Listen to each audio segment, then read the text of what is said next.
People who've never been addicted to anything, they like to have this reoccurring, repetitive question that is, why would you want to be addicted to something? Why would you want the negative outcomes of relying on a substance? And I always have to remind them that how miserable do you think someone is with their own self to be drawn down that path? It's not that they want the life of addiction and misery and ODing and living on the street or whatever it is that adds to that. It's the fact that they are so uncomfortable in their own body. They are so not fulfilled and content with their own selves that they have to give themselves an additional substance to escape that, to forget about it, or give themselves the ability that they feel they don't have when they're not on it. As addicts, they're trying to get away from the person they are. And when you are not able to be the type of person you are, but you take a substance and all of a sudden it's like a superpower that's in your bloodstream and it's there, the affirmations and the gratification that comes from that is overwhelming. But then you have to think about how dangerous that really is. Because you're never going to learn on your own. You're never going to be able to build yourself into the person you want to be, because it's possible to be the person you want. But I understand the appeal of the drug doing it, because the drug takes seconds to an hour or two to be effective, depending on the substance. Training your brain and your body to be the person you want takes years of discipline and hard work. So it makes sense. I get it. I've drowned myself in alcohol. I've popped oxycodone for years. I was killing myself. And I was miserable. And it's the fact of the matter is it's not easy. It's so hard. It's difficult. And it will drive you to the most miserable places. I remember waking up with cold sweats and still feeling hot, and there's this wave of anxiety that nobody understands unless they've woken up withdrawing from whatever substance they're addicted to. And it's miserable. It is hell. But you might not see the light. You probably don't. And I get it. But it's somewhere there. If you keep walking, the light's down the road, and you'll be able to see it one day. But it's just this action of keep on stepping, keep on walking.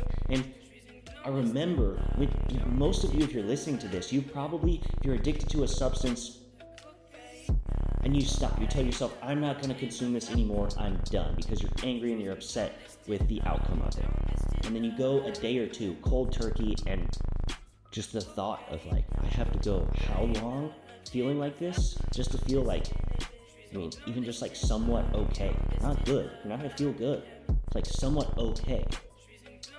It just seems crazy. It seems just completely impossible. And I was there for years, and I understand, and I am sorry. I'm sorry you are going through that, but know that it's possible. It's just one foot in front of the other. You have to keep pushing and driving, and you have to embrace that hatred. When you first decided to stop, you remember that feeling. You probably consumed and had a negative reaction to it, and were so just miserable that you were like, I have to quit this. I'm gonna probably kill myself by doing this. I can't consume anymore. My body can't take it. And you were like, I'm done. That's it. And you have to remember that anger. You have to embrace it.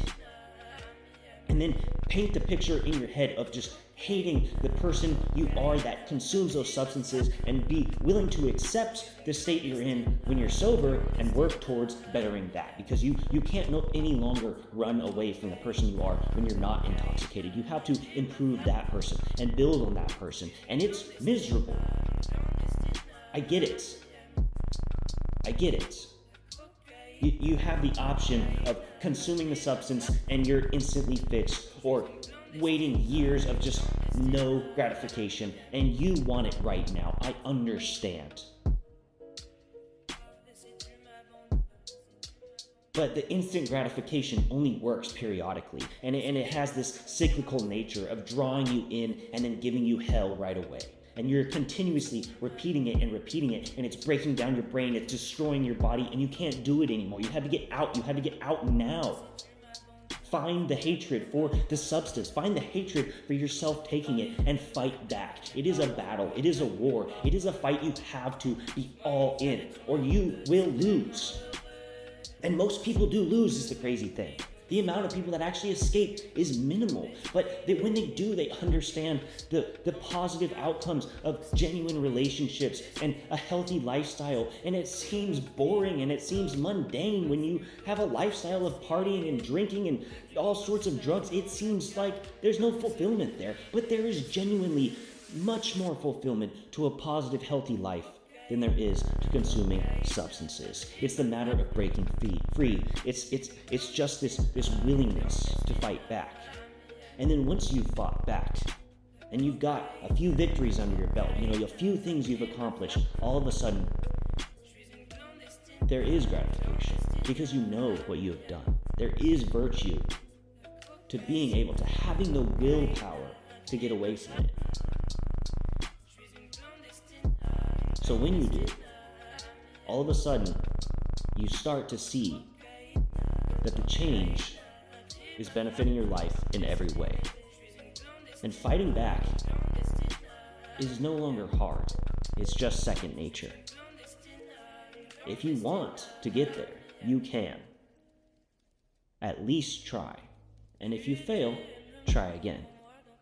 Continue to try and do not give up. Push and fight, and you will get there, and your life will improve, and all of a sudden you can accomplish all the things you ever wanted, and your dreams will come true. You'll reach your goals, and no longer do you have to go through hell. Keep fighting.